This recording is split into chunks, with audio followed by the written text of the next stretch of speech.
Good afternoon. My name is Lucas Klipsch. I'm a pastor at Emmanuel Church in Greenwood, Indiana, right here. And I'd like to thank you all for coming and thank you for joining us on the live stream. It's my honor to humbly serve you today during the celebration of life for Charmain Miller. I'd like to start by reading Charmain's obituary.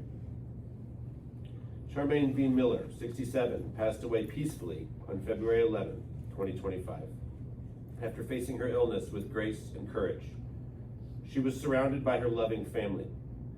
Born in Linstead, St. Catherine, Jamaica, Charmain was a loving, supportive, and caring wife, mother, and grandmother, the rock of our family.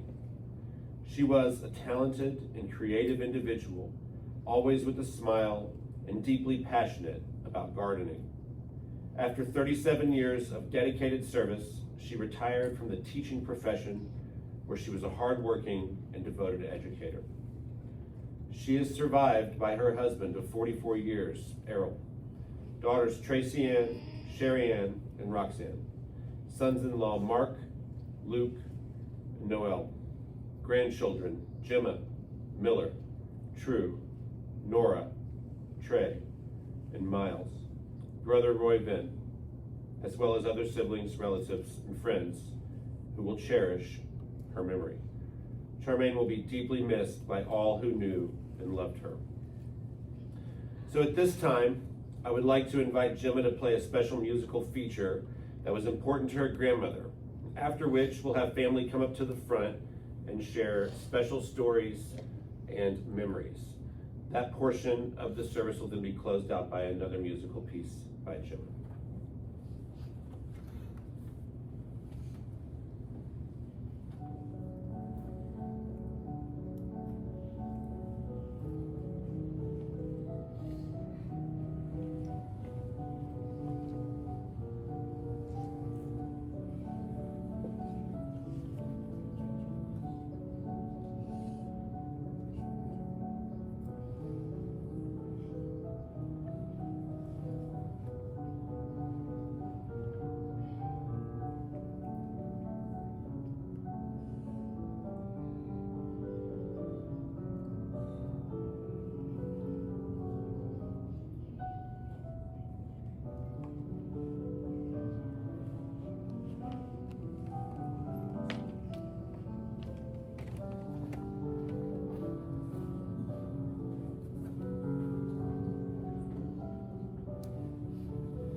Roxanne V,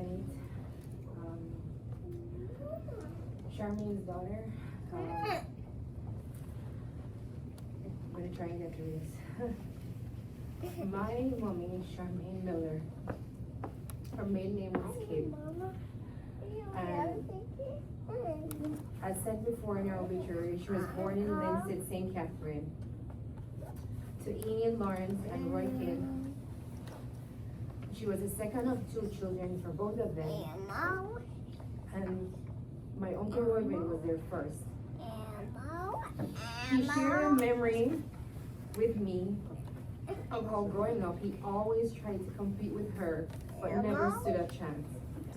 She was the bright one, always excelling, always prepared. Their dad was a pastor, and they went to church 5 times a week.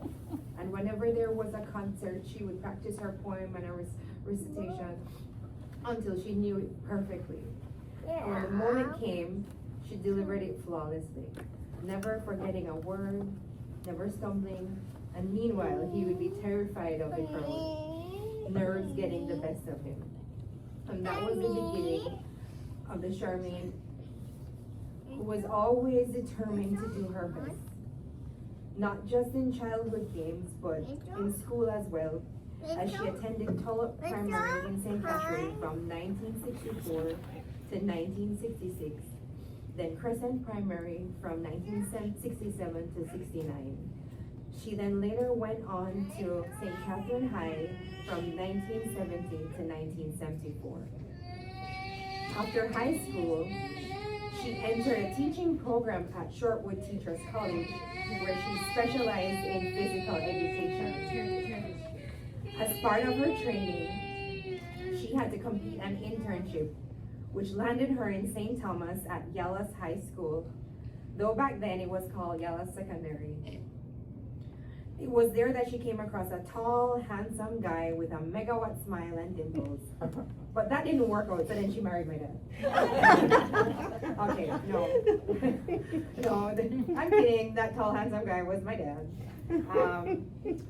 From there, the relationship blossomed. Yeah, they got married and had their first daughter, Tracean, and they moved into their first home together. They went on to have 2 more daughters, Sherrean, and then me, Roxanne. Mommy was such a deeply talented and creative person who always had a smile on her face. Her creativity shone the brightest when it came to fashion, celebrations, and making every moment special for her girls. One of the earliest memories was of her getting me a princess doll cake. I'm not talking about a picture of a doll on a cake. She got me a cake of a doll that I loved, a real doll, and the bottom half of the cake shaped like a flowing gown. And at 4 and 5 years old, it was the coolest thing I had ever seen. Birthdays for all of us was one thing, but man, Christmas, when my mom did Christmas, it made the house feel so special. The house would be decorated so lovely, and every year it got better and even more special. I remember too, at Christmas, we always got cards. Every year we got cards handwritten to us, and every year they were added to a banner of cards hanging across the room, and we would always read them every Christmas. From the Christmas tree to the Christmas dinner, she made sure every detail felt pretty magical for her kids. And I have fond memories of making traditional Jamaican Christmas cake on Christmas Eve, and we would all take turns mixing the batter in a massive white bucket with a huge wooden spoon. And when I was little, I thought the spoon was even bigger than me. But, you know, we would mix and mix until it was just right. And as Mommy would say, until the spoon would stand up firm in the middle of the bucket and not tip over. When it came to dressing her girls up, we were dressed so fashionably. My sisters Trace and Sherry, because they were born so close together, were always dressed like twins. But they always had unique touches, whether it was their hair or shoes. But my mom took so much pride in raising us with such pure joy. Her positivity and creativity was just like simply infectious. That was just a snippet of life with her. I mean, there was so much I could say, but she was a beautiful soul who poured so much into everything she did, both at home and at school. Wherever she went, she left an impact. But at school, every teacher, every student knew Mrs. Miller for her creativity. Throughout her years at Yallas High, she taught physical education, religious education, science, and even English. And after school, she coached netball. And for those not familiar what netball is, it's a fast-paced sport similar to basketball, but without dribbling or running with the ball. And her students, many of them who she closely mentored, went on to play at national level And she had a program where she would help students, with the help of students, would sell lunch and snacks, and proceeds would go to support this netball team to make sure that they had clothes, they had all the equipment they needed to succeed. She taught dance after school. She wasn't the kind of teacher who just gave instructions from the sidelines. She was right there with the students, showing them the movements in the rhythm, the flow, and they loved her for it. Our lives as daughters of teachers were always intertwined with the school our parents taught at. And Mommy's love for teaching and the creative arts wasn't just something she did, it was part of who she was. And the impact she had on her students was undeniable. No matter where we went, whether we were visiting a school or just going about life, students would always come to us to tell us how much my mom had influenced their path. Some credited her for where they were in life, others for career choices they made. She didn't just teach, she mentored and nurtured and believed in her students. One of the biggest examples of creativity was a massive school concert production fundraiser that was called Jamaican Sinting. And again, for non-Jamaicans, that's basically saying something Jamaican. And it was just that, a celebration of Jamaican culture and history and talent, and she poured her heart into it, crafting a production that brought the school and community together in a way that only she could. And of course, she had her daughters perform, because if Mommy was putting on a production, you know we were going to be part of it. She encouraged my sister and I to fully express ourselves, to perform and to model.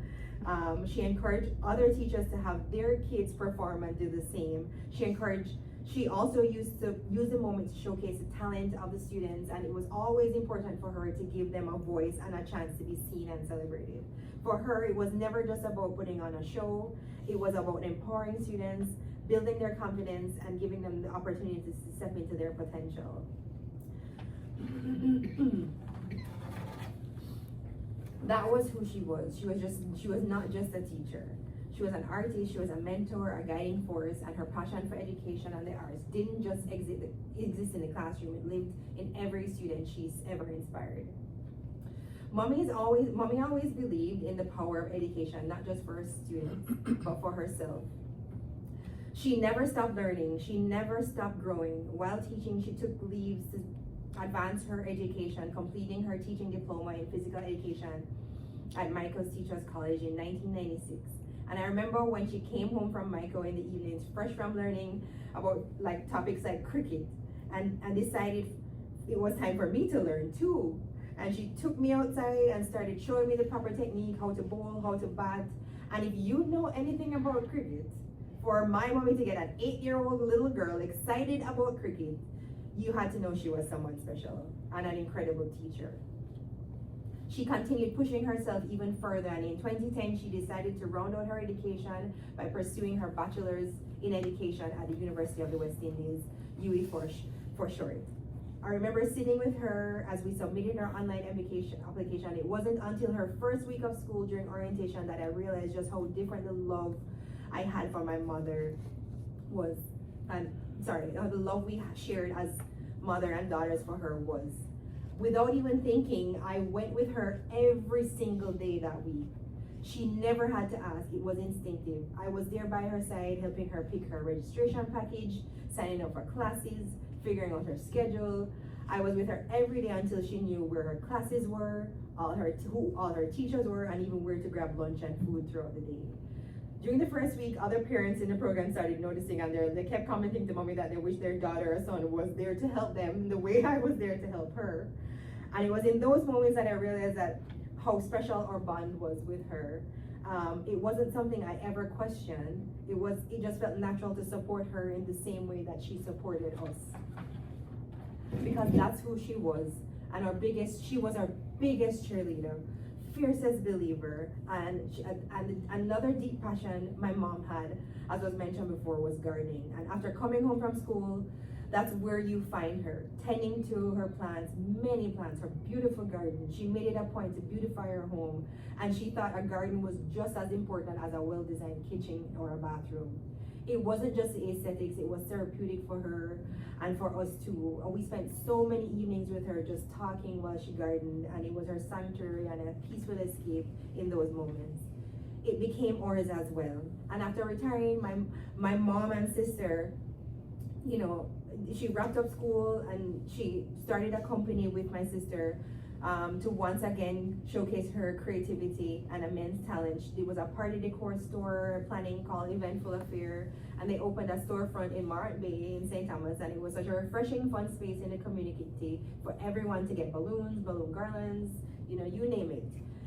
But if you thought she loved gardening and you thought she loved being creative, and you thought she loved her own children, you should have seen her with her grandbabies.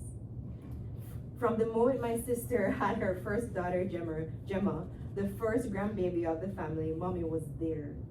Then came Miller, and then my sister's second daughter, True.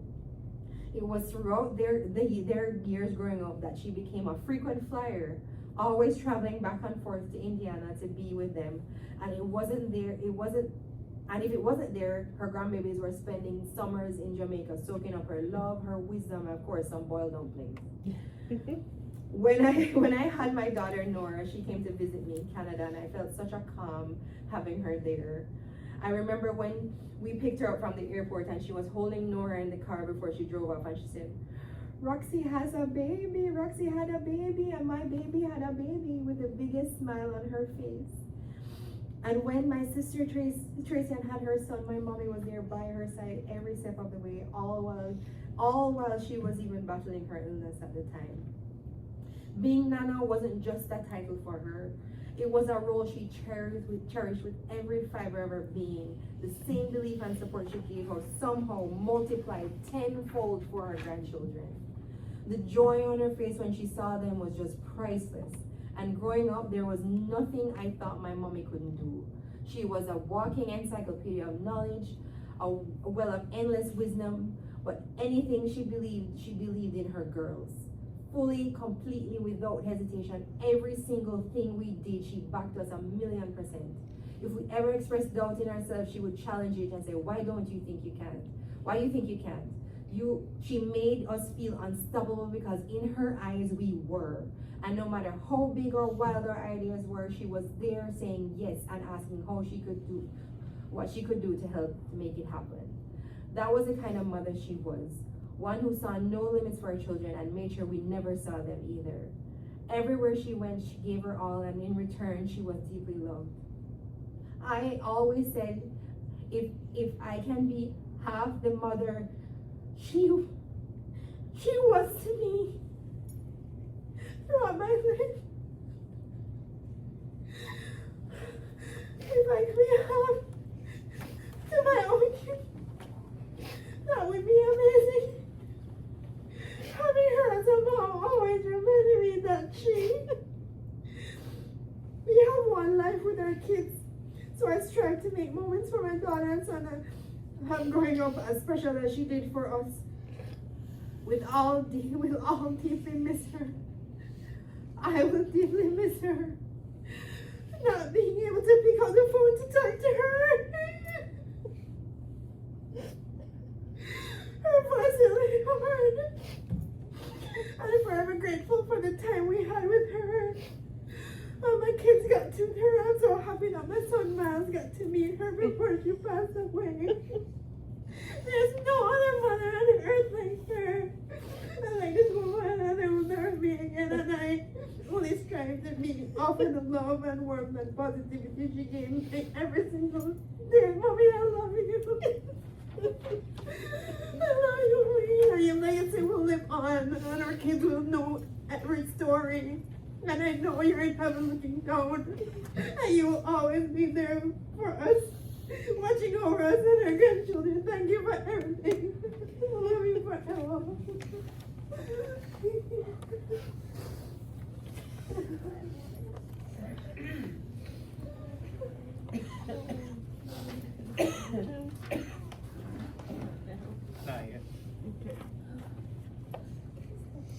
True needs a moment to either of you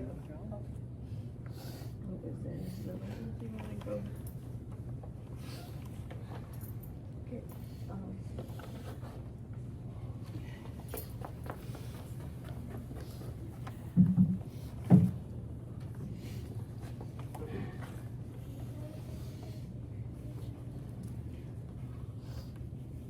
been many moments in our family when things felt like complete chaos. But as far back as I can remember, Nena always had a positive attitude and outlook on life. One of my favorite memories with Nena was during our family trip to Tennessee in 2022. We had planned for a peaceful stay at a cabin, but things took a turn when a fire broke out near where we were supposed to stay. And our plans changed in an instant. And we found ourselves in a low-rated hotel, split between 2 rooms, unsure of what would happen next. But despite the chaos, Nena never let the situation bring her down. Out of all of us, she stayed positive throughout it all, even when it seemed like the trip was going to be a disaster. Because of her optimism, we were able to keep our spirits up as well. In the end, the trip turned out to be amazing, but the most valuable lesson I took from the experience was how Nena handled everything that went wrong. And looking back on that memory, I'm always reminded to stay positive and motivated, no matter what life throws my way, just like Nena.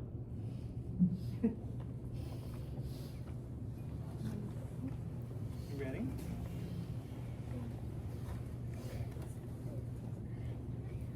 All right. She's ready.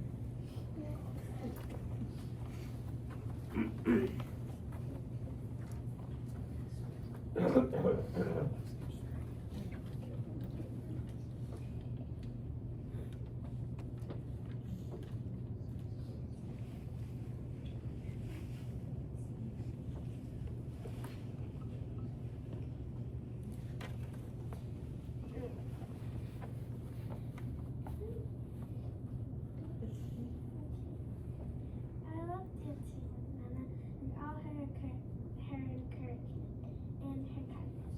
When we go in a room, the moment we hear music, we dance cheerfully to a nice Jamaican tune. We would laugh and talk. I also love when I gave her a spa day. I never would want her to feel the pain she felt ever again. She is one of us women, brave, kind, thoughtful, and so much more.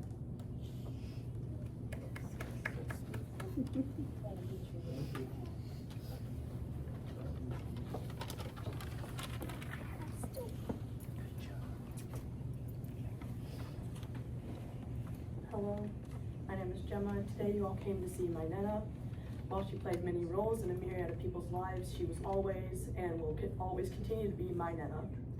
Losing someone so close to you is nothing you would ever want anyone to have to experience, and while it has been difficult coming to terms with no longer having one of my favorite people in the world with me anymore, I'm grateful to feel like she has not even left. Just as we were preparing and putting together everything for this service, she was with us as we enjoyed thinking about just how much she would have loved what we set up for her. From the venue to the music, each choice was made with her in mind, as if she had already had a say in every step of the process. Nena would have loved these flowers, Nena would have loved this dress, Nena would have loved to be here.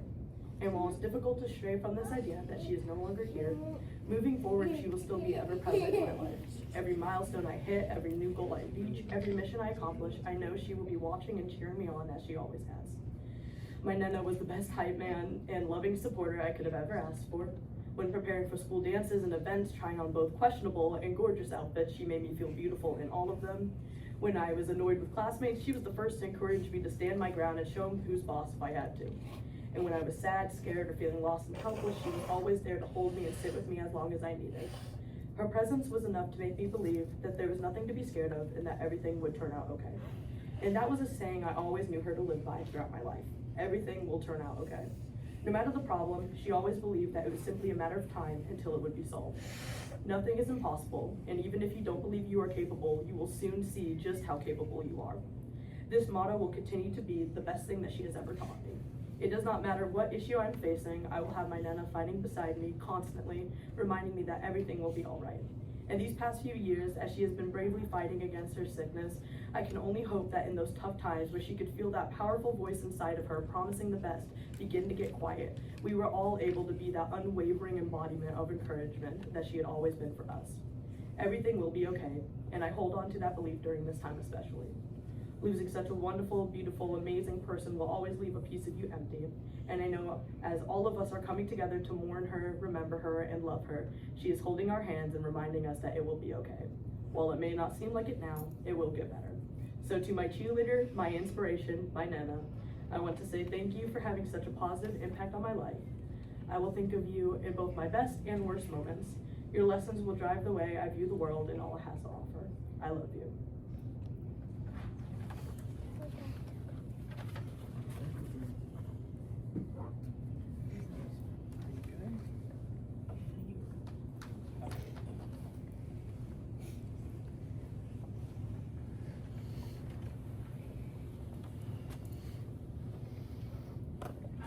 Now I really wish I wrote it down. Man, there's so many amazing memories. I mean, we try to pick one or two, and it's just impossible. So I try to think of one that was unique, and I have the unique distinction of having a memory that is foreboding and fear. See, I'm the first son-in-law. Sherry was the first to get married. Not only that, we met online. This is before dating apps. So we met online in '99 on a Christian chat room in Yahoo. Just folks looking to talk, not even a dating site. But you know, from the first conversation, I was hooked. Eventually, she was hooked. But so our relationship progressed, and you know, we were online, then we met in person, and I had never met my in-laws, and that was terrifying. And I heard conversations in the background, sometimes on the phone, and Sherry told me that you know, Mom was the top of the house, very matriarchal situation, and that was terrifying. I tried to have conversations with them, both Mom and Dad. In fact, the only person that at first spoke to me was Roxanne one time. Got online just to see that I was not a serial killer.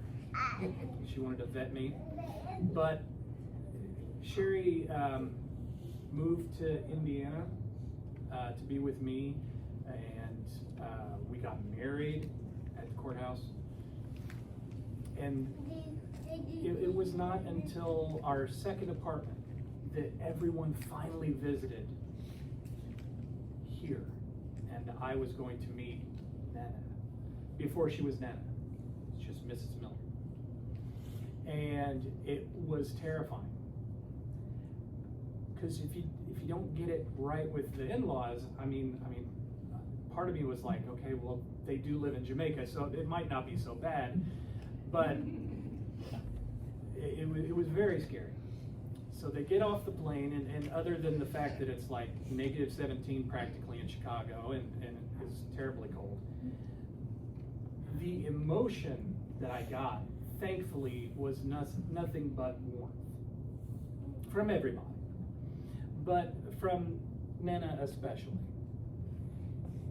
And being that we were the first to get married, we were the first to have kids, so much of our lives starting out as a learning experience, Charmain made sure to be there as a guide.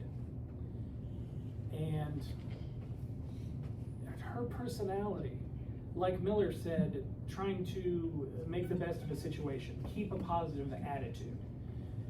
She tried to make, not just spin things to be a positive attitude, she tried to make everything better.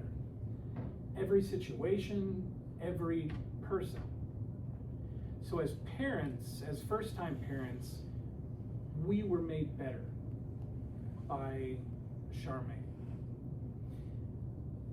I was made better. And so many people at work, you know, over the years I've heard complain, oh, the in-laws and things like that. In sitcoms, we have in-laws that are just nightmares and things like that. But for me, my experience, thankfully, once I got over that mounting fear that took years before getting over, is nothing but love and an energy to make me better. Better as dad, better as husband. That's just the way she was. She's lived with us during the illness and everything, so not having that is going to be a challenge. But I would challenge everybody to remember that part about her and try to make not just yourselves, but your situation and everyone around you better. Because that's the way she was, and she's freaking awesome. Now we'll see if Sherrean can get through this.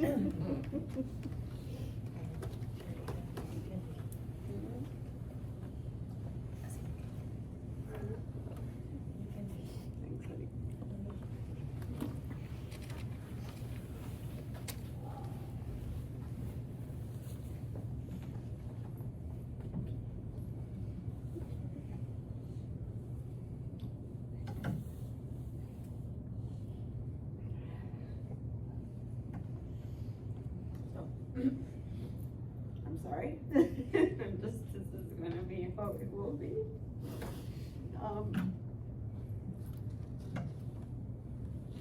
It was hard to choose just one memory, as everybody's been saying.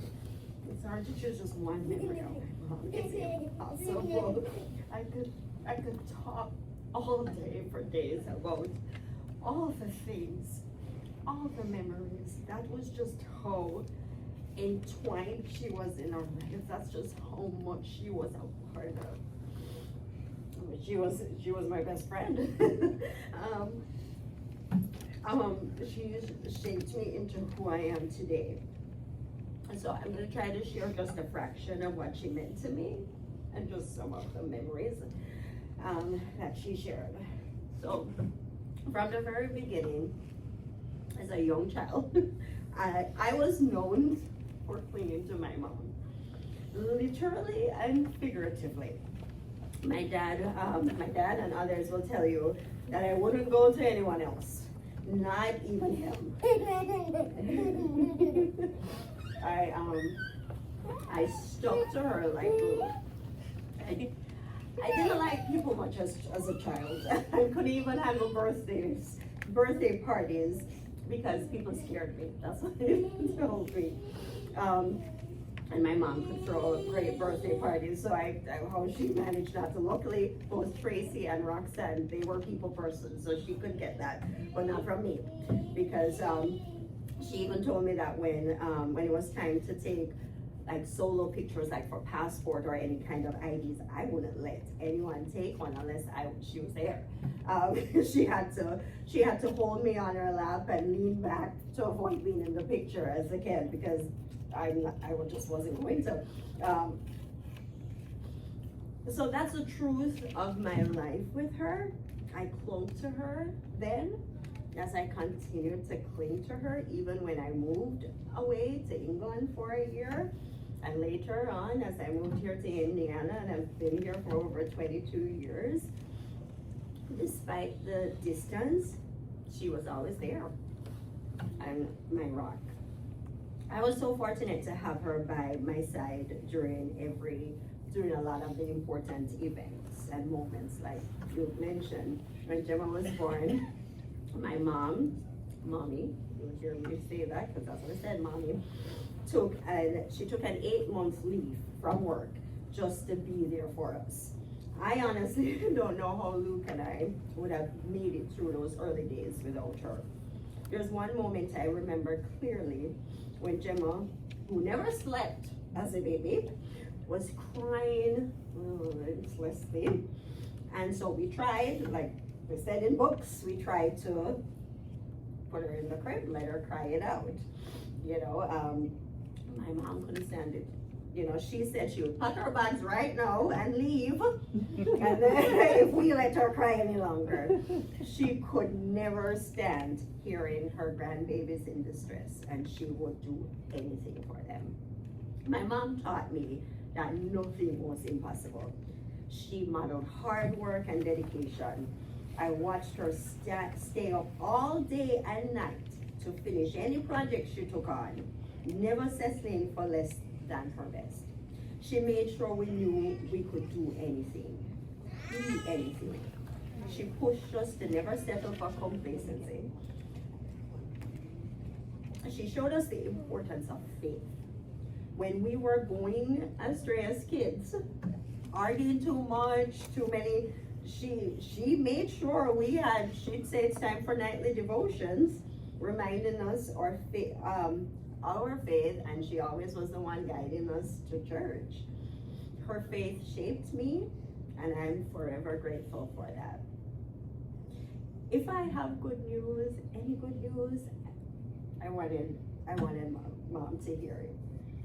If I was angry, she was angry there with me, and always had a way of both making me feel justified in how I felt, and then also putting things in perspective to calm me down. She did everything for us, her kids. Not to mention, she was incredibly talented. An educator, an artist, a dance choreographer who led dance groups to local and national competitions. She coached track and field and netball as teens. I grew up thinking, like Roxanne said, what couldn't my mother do? She had an amazing eye for decorating and design. And it's my hope that I can even be a fraction of what she was. One of the things I remember is that my mom could never truly sit down and watch a movie. She would always be doing a million things at once. But if she caught just a few minutes of it, she'd act like she had seen the whole movie. And if you asked her, did you see it? Yeah, I did. Yeah, 5 minutes was the day, but yeah, she did. It was so funny because she hated space movies. She hated science fiction where, it's like any science fiction where the people looked weird. Yet there were few movies that she really loved. And more recently, The Greatest Showman and Sing, that she watched with the kids, and she truly watched that one, not just 5 minutes. She truly watched them. In fact, she watched them over and over and over again. She loved it. She loved their soundtrack. And I got it why those two became her favorite. If you've ever watched those, you know the theme is resilience. The theme is never give up, always keep trying. And that's who she was. That's who she was and what she instilled in us. She loved HGTV from years and years ago, from the days of when there was Design on a Dime, and there was a Candace Olsen's Divine Design. She took Property Brothers, and that was her comfort place. And more recently, Love It or List It was on repeat. She also loved to laugh, and she loved the Jamaican comedians and Oliver and Samuels and Titus. And in fact, I love them too, and I often reference them, and just by saying a quote, she would just start laughing hysterically.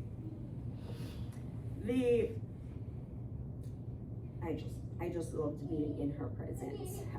The kids especially enjoyed spending time with her. When we had one of the positives of COVID time was that we ended up spending so much time together, and there were lots of wonderful moments that we had even during that time. She organized a Jamaica themed day for them, teaching them the Jamaican dance moves like Delaboo. They never got it properly, but we laughed the whole time. She cooked everything from scratch that day. Easter buns, Jamaican Easter buns.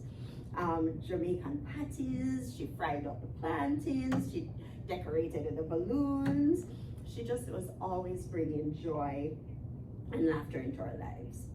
So my coworkers knew my mom for the love for decorating and creating with balloons. She shared that talent with them, making arches and balloon columns for different things. She loved making people feel special. I love that after which all I had to say was, oh, it was someone's birthday, she would light up on how she could help to make something for them. It was just her pleasure. I love that after she retired, she had the opportunity, as Roxanne already said, to open a party decor store. And she said it over and over again. It wasn't about selling things or that. It was about helping people make their events better. And she just loved, it wasn't just a store, it was an experience when you went in and she was there. There are so many small moments I'll treasure forever. Like when we would do chores on Saturday mornings as kids, music would play, and soon enough we would all be dancing. There was nothing like a Saturday morning dance party. She worked extra hard to make Christmas feel magical, staying up late on Christmas Eve to transform. That's how I saw it as a kid. She literally transformed our home overnight, creating a sense of wonder for us when we woke up. My dad always teased about her constantly rearranging the furniture. When he got home, it was different. But she explained that she needed to refresh the space, and that always helped her mentally. And that was, I think, a metaphor for life, for life too. When things got tough, she helped us rearrange our perspective and see things in a new light.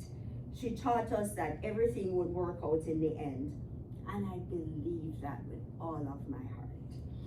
I remember the summer I met Luke in England. There's a long story there. He's touched on some of that, but they didn't know that Luke was going to be in England, or that I was planning to meet him in person there. But when my mom found out, I remember a conversation over the phone. Clearly, she was crying, asking me, "What are you doing?" But all I had to say was, "Mommy, you have to trust me. You know who you raised. You know the values you instilled in me. You know my faith. You have to trust that I'm doing the right thing." And she trusted me, even though I'm sure it wasn't easy in that situation. She always supported my decisions no matter what. When I decided to continue school in Indiana, she was my cheerleader, the best cheerleader I could ever ask for. My mom was the best teacher, but from her story, we learned that she wasn't always the most obedient student, guys. She went to St. Catherine High, which was a Catholic school in Jamaica. And by her own accounts, she gave those nuns who taught her a run for their money. She got into trouble often, challenging the rules, but I later realized that was part of her courage to stand up for what she believed in. She wasn't just a rule breaker for the sake of being a rule breaker. She had the courage to question when she didn't feel something was right.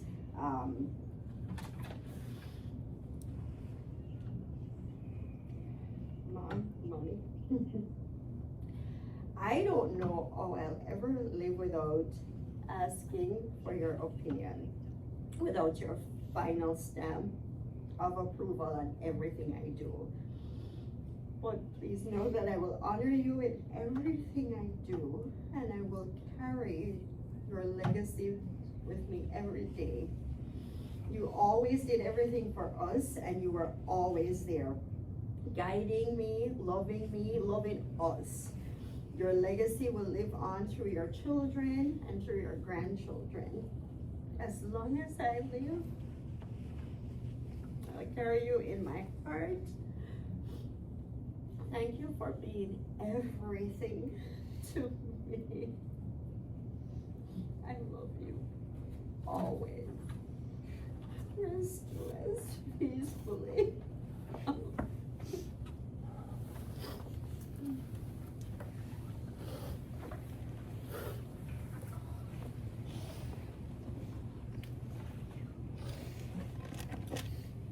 Good afternoon, everyone. To all my friends, former co-workers, and well-wishers, I wish to express our sincere thanks for their kind words and condolences they gave us. I'm here this afternoon, I suppose, as you listen to all that was said. Having 3 girls and a lady, you are outnumbered, and you have to always probably fighting for your rights. Anyway, I was told or asked to speak on the topic of how we met. And I didn't know that this would have generated so much interest, because I have never told anyone. Although one of my daughters told me that her mom did tell her, and she wants to know if my side would coincide with hers. So they wanted me to give them what I have written for them to vet it. Anyway, I decided, well, I did let them have an insight. And this afternoon, I will give an insight of my story, how I met Charmain V, then become Charmain Miller.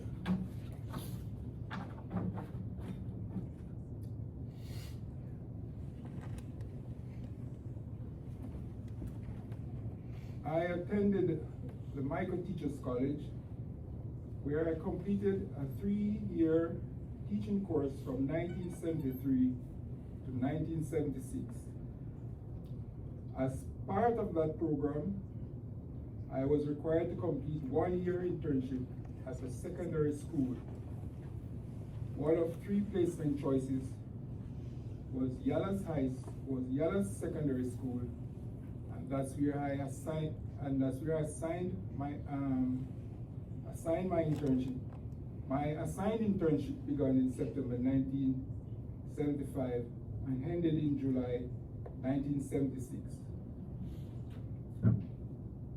At the end of my internship, I was expected to return to my home parish, Portland, where I was previously worked as a pre-trained teacher before starting college. However, the principal of Yala's Secondary, Mr. Wilson, called me in his office and encouraged me to join the staff full-time. Coincidentally, I also received a letter from Port Antonio urging me to return there. I found myself in a dilemma. But having made new friends and developed a fondness for the area, not to mention my love for mangoes, and the others being famous for the best East Indian mangoes in Jamaica, if not the world, I decided to stay. A year later, in 1977, Charmain arrived at Yalas to complete her internship. I can't recall the exact month or day, but I vividly remember the morning I first saw her. She was standing at the staff room door, and I happened to be looking in her direction. I can recall a female teacher in the best Jamaican dialect called out and said to me, me see you looking at her. Of course, in my best denial, I responded, no sir. I was just looking in her direction. But that moment sparked the beginning of our first conversation. Charmain was in the physical education department, while I was in the technical department. Her department was located close to mine, and she had to pass my area daily. This gave us more opportunities to talk. And soon I started receiving sandwiches from her every day, corned beef, cheese, sardine, and sometimes peanut butter. Along with the sandwiches came a handwritten letter. Funny enough, I look forward to the letters even more than the sandwiches. That was the start of the relationship that led to our marriage in 1980. From that union, we were blessed with 3 beautiful children, as you have seen, whom we are incredibly proud of. And one more thing, I still have one of those special letters to this day.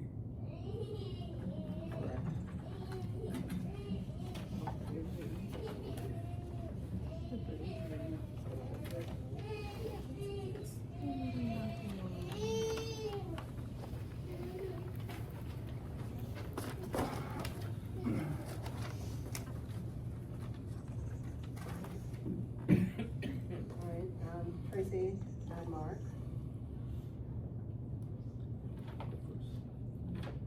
I first met Nana 25 years ago when I met Tracean, the first of 3 beautiful children, who I am proud to call my wife today. From the very first meeting, Nana made me feel welcomed and embraced in a way I never forget.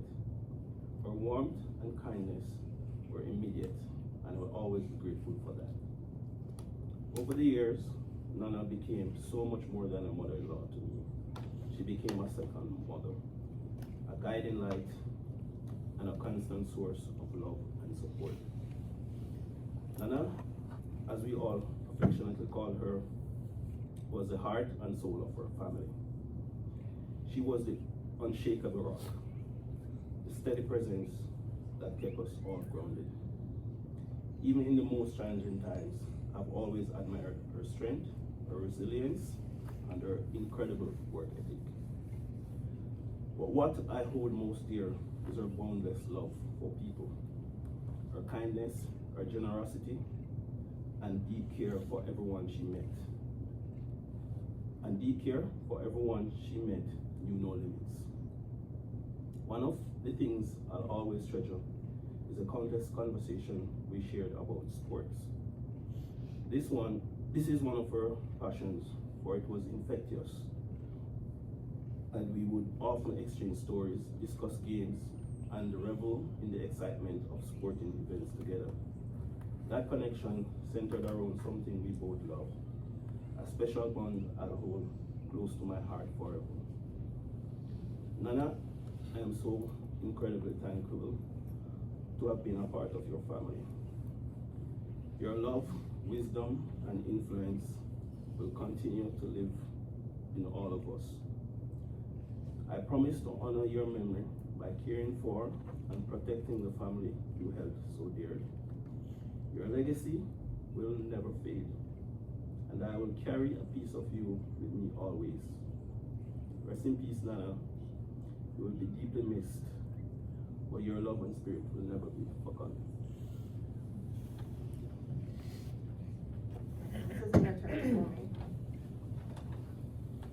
Dear Mommy, you and I started our journey together in 2015, shifting our mindset and learning how the mind works, how to manifest what we truly want. Along that journey, we worked hand in hand, strengthening our faith in God. I never realized that all the time we spent together, all the lessons we learned side by side were preparing me for the day you would transition from this life. Mommy, I miss you so much. I miss sharing every little detail of the day with you and hearing your laugh and my silly jokes. You are my rock, my unwavering support, and my biggest motivator. You are my reset when life felt too overwhelming. I miss sharing my ideas with you and seeing your face light up as you listen. I miss working on the things together. Those were some of my happiest days. If we hadn't started that journey back then, I don't know how I would have survived losing you. I might have crumbled under the weight of it all. Trae misses you deeply too. He keeps going to the room door, just sitting there, not knocking or trying to open it, just staring blankly, lost without you. Mommy, I love you more than words can ever express, even though I know you're in a better place, and that brings me comfort. The ache of not having my best friend here is still so deep, but that doesn't stop me from talking to you every day. I didn't get to say thank you enough for everything. This isn't goodbye. Mommy, it's just see you later. Lord, my love.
So I was not blessed to get to know Charmain. Her daughters, as you heard, call her mommy. Her grandkids call her Nana. And those people obviously know that she loved them very much. But probably her widest spread impact was to those who knew her as Miss Miller, or before she was married, Miss Kidd. As we read in the obituary and heard from her family, Charmain was a career educator. She taught kids aged 12 to 18 for almost 4 decades. As we heard, Errol, they met when they were both educators. And while she specialized in physical education, it sounds like she taught everything that needed taught. So while speaking with the family and visiting with them, I learned that they often run into students who live in cities far and wide who can testify to her impact on their lives. And I'm going to read a few notes of some things that I wrote down about Charmain from just visiting with the family for about a half an hour. And it's going to sound repetitive because they all just came up here and were very vulnerable with you and shared everything that from their hearts. But here are the things that stuck out to me. She was strong-willed, and she tried to be positive about everything. She was the family's rock.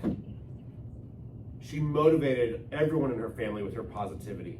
She constantly encouraged her family to try hard things, and she believed that they could accomplish anything they put their minds to. She motivated her students with extra projects.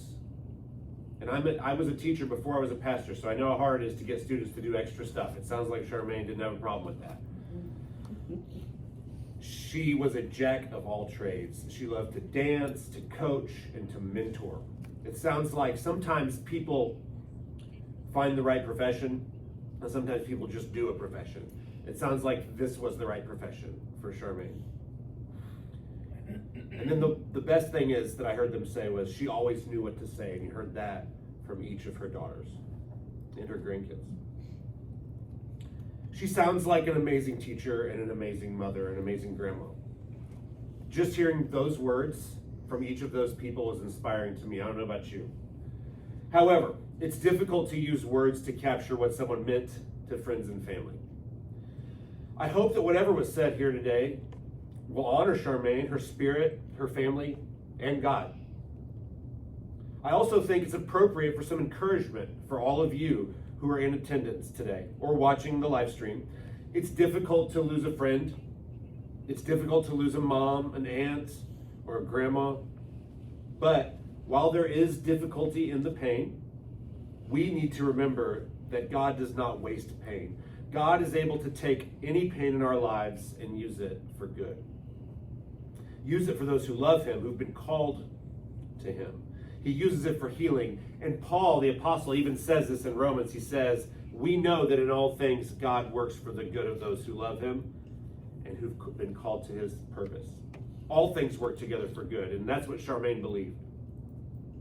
Hope is alive in that statement. But you may not feel that today. Not just yet. Today may be just a day for grief. It may be just a day for remembrance. That is more than appropriate. And grief takes time. Don't rush it. But if you are open to a little encouragement, then I would ask for you to consider where Charmain is at this moment. As we consider Charmain presently, what is true for her is that she's with Jesus right now in heaven, and she's never been more at peace. The amazing thing about heaven is that it's a real place with no more pain of any kind. No more anger, no more hatred, no more tears or sorrow, no more getting old, no more getting sick. It's a real place where Charmain is at peace with our Lord and Savior, Jesus Christ. She's free. She's loved. She's able to garden and travel to amazing places and mentor and coach. You think God wouldn't use her up there with how much he used her down here? And she's able to see and experience things that we can only dream about. In 2 Corinthians 5, verse 8, Paul writes, yes, we are fully confident, and we would rather be away from these earthly bodies, for then we will be at home with the Lord. Now, to anyone here who does not have a relationship with Jesus, that may sound weird. Why would we rather be away from these earthly bodies? What does that mean? Why would Charmain want that? It's because she knew what was waiting for her when she took her last breath. She knew that when her spirit departed her body, that she would be in the presence of God. To put it simply, Charmain is good. She's never been better. But that doesn't always make it easy for you. It's hard to be left behind with the feelings of grief that accompany loss. Charmain was a wonderful woman, and you're going to miss her. That's natural. But how do you get through it? How do you keep going when you're sad and you miss her? I think there are a few things you can do. One thing you can do is what you're doing today. Gather together, support one another, encourage each other. Check on family members that may have a tough time. Keep her memory alive by sharing stories of the good times, the jokes, the characteristics that made her so loved by everyone she met. Honor her by replicating her love and support to as many people as possible. The most important thing you can do is realize that at any time you can call on the supreme source of comfort. You can take a moment in your car, in your home, in line at the grocery store, at school, and you can pray to the Creator. You can go to your rock, your fortress, your refuge, as he's described in Scripture. You can go to Jesus Christ. In the book of Matthew, as Jesus was talking to his disciples, he told them on multiple occasions to not be troubled. In Matthew 14, 1 through 3, he said, "Don't let your heart be troubled. Believe in God. Believe also in me." Then, a little bit later, he said, "Peace I leave with you. My peace I give to you. I do not give to you as the world gives. Don't let your heart be troubled." Jesus is telling his disciples this because he knows what Charmain, who was a pastor's daughter, knew a long time ago. She knew that when you have a relationship with Jesus and you place your faith and trust solely in him, then he is with you for all eternity. When you can have that confidence that Jesus is by your side, you can have peace. Your heart can rest easy, and you can have the certainty that the kind of peace Jesus grants you is not of this world. Jesus conquered anything this world had to offer, and he can help you conquer your grief. In John 16, 32 through 33, Jesus told his disciples, "I am not alone, because the Father is with me. I have told you these things so that in me you may have peace. You will have suffering in this world. Be courageous. I have conquered the world." Today is hard. Jesus, unfortunately, never promised a pain-free life. I wish he did. He states plainly that you will have suffering, as some of you suffer today. But Jesus calls on us to be courageous because he's with us. Like you, I've also experienced loss. My own family members, I had my own Nana, and she's gone. 4 of my 5 grandparents, I have had friends pass away. And like you, I have grief. But what has allowed me to take heart is my relationship with Jesus Christ. Charmain had that relationship. And whether you do or do not, you can rest assured that she knew where she was going. Now let's say that you don't have that relationship yet. That's okay. I'm not here to convert you or try to get you to come to church. But Charmain was so faithful, such an amazing believer in God, that maybe you're listening to this and you just feel that nudge that she felt so long ago. And maybe right now you just can't ignore it any longer and you're ready to give your life to Christ. And if that's the case, I have a simple prayer for you. I'll say the words, but I want you to take them and make them your own. Jesus, thank you so much for Charmain, for her life and the ways she blessed us, and will continue to bless us with her lasting legacy. Right now, in this place of intense grief and mourning, I would like to reach out to you. I'd like to confess my sins to you, Jesus, and lay them all at your feet. And from this day forward, I ask that you will take them and wash me clean of them, because I know, like Charmain knew, that you died for me, so that I would no longer be a slave to those sins, so that I could experience your holy presence one day with Charmain. Jesus, thank you for loving me completely. Thank you for your sacrifice. I want to live from this day forward in a relationship with you, so that I can experience the same paradise that Charmain now experiences. Amen. If you just prayed that prayer, I know for sure that Charmain is so excited for you. However, if you did not yet make that commitment, please know that you are always welcome to do so. You don't need me or any pastor to unlock salvation for you. You don't even need a church.